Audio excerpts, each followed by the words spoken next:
that you go to the client side and you do some audit technique to see the accounts are validly stated or not, and then you will give them the adjustments or some changes if they have some kind of mistake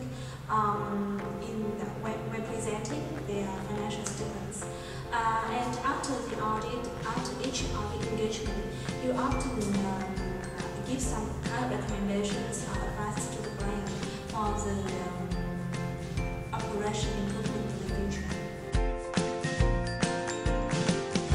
Should have about the characteristics that an auditor should have. I can have a list of the characteristics that an auditor should have. However, I want to highlight some most important ones. The first one is the pressure. Is an ability to work under pressure. You know that when it comes to the audit engagement, you are often given a limited time for a huge amount of work, and you will have to be under a lot of pressure from the client and also from the own company. So sometimes you will have to satisfy your personal life, or sometimes you will have to work until 1 a.m. or 2 a.m. o'clock in the morning. The second characteristic I want to mention here is that you should have the very strong background in accounting, because you will be the one who finds out the mistakes in the financial statements of the clients. So you must be very good at accounting so that you can know that they are doing right or wrong. And the third one I want to mention here is that you will have to be very adaptive, because you know that the very flexible point of an auditor job is that you will work with many people and you will work in different teams for each of the engagement. So you have to be very adaptive to the new team, to the new task, and to the new client. So for example, in my case, in 1 month I can go to about 2 or 3 clients, and I will have to work with 2 or 3 different teams. So you will have to be very flexible and adaptive. Reflecting back my first year as young, I see that it is quite difficult for me to get started a career, because at that time I see that there were many differences between what I have learned and what I will do in the future. So the first obstacle to me is the difference between the college life and the career life. You can see that there is a difference between the knowledge you learn and what they are really applying in the real life. For example, when you study at the university, you will study in international framework. However, when you work for a Vietnamese company, you will have to see that you will use Vietnamese standards. So sometimes you will have to adapt to it and learn it.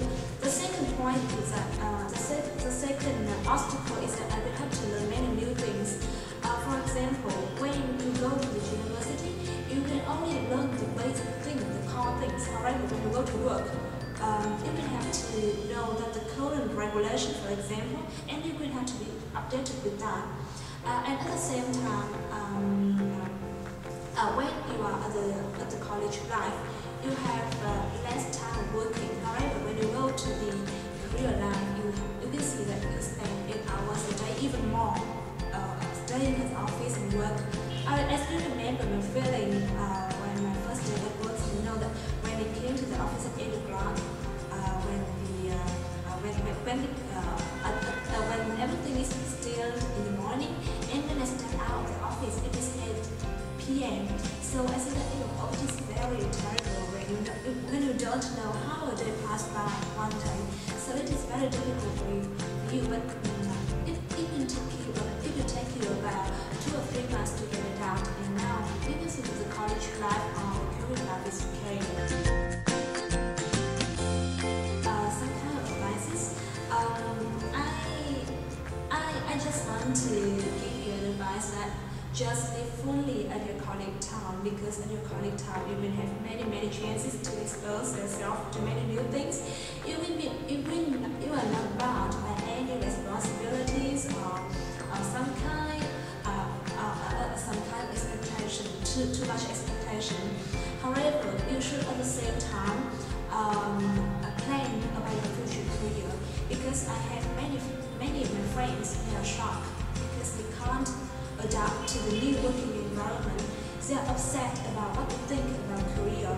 So I think you should talk with the people in your interested career to see that what you are expected to be well prepared for that expectation. And at the same time, you should have a kind of network so that when you go to work, you will not feel lonely. And I think besides preparing yourself with the good background knowledge, you should also expand your network and be flexible so that when you go to work, you will open yourself to more chances.